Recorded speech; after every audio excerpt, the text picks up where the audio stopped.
Here we have Quartus. The first thing to do is to open the new project wizard, fourth item down in the file menu. Click next. Now it's very important that you select a working directory, which is in your case in drive D. In my case, I'm going to put it in my documents queue. I'll make a new folder called 4 or something. Go into it and then say select the folder, and I'm going to make this test 4, and both the name of the project and the name of the top level design entity are the same in this case, which is good. You could finish here. If you're going to physically put it into a board, click next, no libraries here to add at this stage. We need to pick the one that's on our board. Our board's of Cyclone 2s. I forget the part number, but it's the one that's got 896 pins. I forget the speed, but any one of those will do, and in fact we can then finish. So that's the main Quartus setup. This window here is a project navigator, and under files there's nothing there yet. And knows the top level is going to be called test 4, and we're in the top level up here. So we'll go to file. This time it's the first item in the menu. Now we can do a block diagram or schematic file. This window appears. If you want, you can float this, and I'll just make it fit our recording window. We spend most of our time here. These two have to be on. That makes the lines at 90 degrees to each other, and that makes them snap and stretch in a good way. These are used for flipping. You can play with the menus there to see what you've got. Play with your top level menu items as well. Most of the time we're here. If I go to, you can either pick up input pins from here or from the library. This is the library symbol. This is the select symbol. This is to move around. This is to add text to our screen, which you should do to comment things. So the gates. For now we'll be using things in the primitive library. There's our gates, and the primitive library primitives have got ordinary logic gates in the logic and pins in the pin if you choose not to use that. So under logic, let's pick 2 input AND gate, and we can put it there. I'll pick the pins from here, an input pin to go there, an input pin to go there, an output pin to go there. It's quite, and I'm going to go back to the select tool now. Click there to get that. It's quite good in that it will sort of automatically stick these things together if you want. But of course, if you wanted to practice drawing, then thin lines are what we use for ordinary lines, and so it's usually fairly simple. It's important that the pins are named, right? So go to select. A couple of ways of doing this. You can double click, or you can right click and select the properties and the name property. We'll call that input A. Input A. I'll double click that one to get B, and I'll double click that one to get F. Oh dear, I have to make sure that's right. Alright, so that's a learning exercise for you. We need to well, 2 things. Save it and create a machine readable version of it that knows about the mathematical function of that and the interconnections. So the 4 different parts that are on that plus the interconnections. So if I go to, I can either go to processing and say start compilation, so the wee purple diamond, or I can go to that purple diamond there. If I go to the purple diamond, it'll say I haven't saved it. I'll say yes. It's smart enough to name it the correct name, and it's in the right folder. There's a lot of other subfolders created, but we don't need to worry about these. If we look down here, we see little bar graphs going.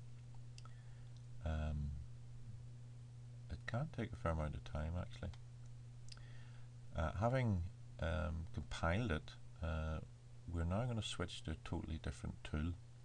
It's called the University Program Simulator. Okay, I'll just wait for this compilation to finish.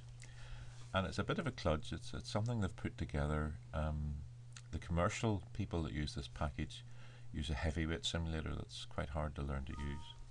Okay, there's our first compilation succeeded. Ignore warnings, but if there are errors, usually in red down the bottom here, you have to fix them.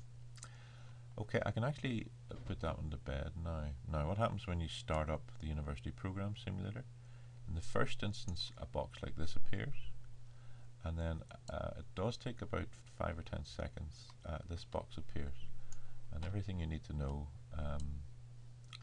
is in this box. You've got 4 things you need to do, and it tells you here. Okay, to get started, open an existing Quartus project by selecting File, Open Project. That's here, File, Open Project. Then we're going to select File, New Simulation Input. We're going to set up what we want to input to our circuit. Then we have to save it. That's the third thing we do. And then we have, well, fourth, File, Open Project, File, New Simulation Input. Then we have to tell it to attach that simulation file to our project, assign the simulation settings. And the fourth thing we do is simply start the simulation. So I'll take you through that. File, Open Project. I have to go to My Documents, Q4, and it knows about the Quartus project file, QPF. Select that, open it. Okay. File, New Simulation Input file. This brings up this window. Now, it's context sensitive, so what you get, it depends where your cursor is. The simplest way of doing this is to put your cursor under the name field, in the white area under the name field, and right click. Okay. Insert node or bus. That's something that you want to put in your waveform file. Insert node or bus. This appears. If we use the node finder, this appears. As long as it says pin all, and that's whatever, we can ask it to list them. It's found them all. I can put them over one at a time to get them in a certain order. Transfer them all over and hit OK, and here they are. Okay. Now, we can, move these about a little bit if you want that one at the top. You only specify inputs here. You see the I and the O's. So, and you have to select the complete signal. Well, there's 2 ways of doing this. You can, if you want, select a portion of a signal, alright, and put it high. Quite a nice wee program actually. You can specify another portion of the symbol of the thing and put it high, or you can do a couple of ones. Probably better to do it there and put them high. Now it's important you understand that that's 0, 0, 0, 1, 1, 0, 1, 1. So those are the 4 patterns that we can give a 2-input system, and it should be able to calculate what to do then. Alright, so we save it. It actually gives it a default name up here of waveform.vwf. We could save as if we wanted.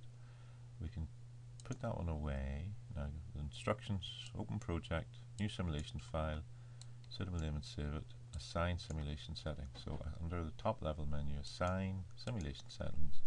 2 choices. You'll always use timing, and all you have to do is browse to your file. I give it a name, the default name is OK. Click OK, and then the last thing to do is processing, start stimulation, or if you want, you can click the wee blue one.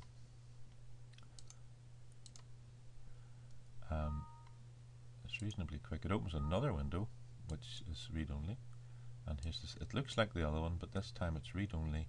It's got the output, so our AND gate only generates a 1 whenever the 2 inputs are high, and we can zoom in to sort of see what a propagation delay is. There are little, let me see how this works. There are little,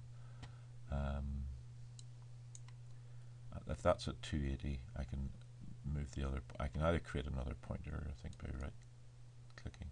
I'm still in that.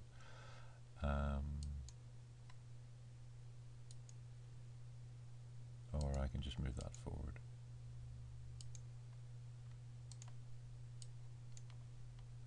.280, 285, so there's about 5 nanoseconds of propagation delay there. That's us.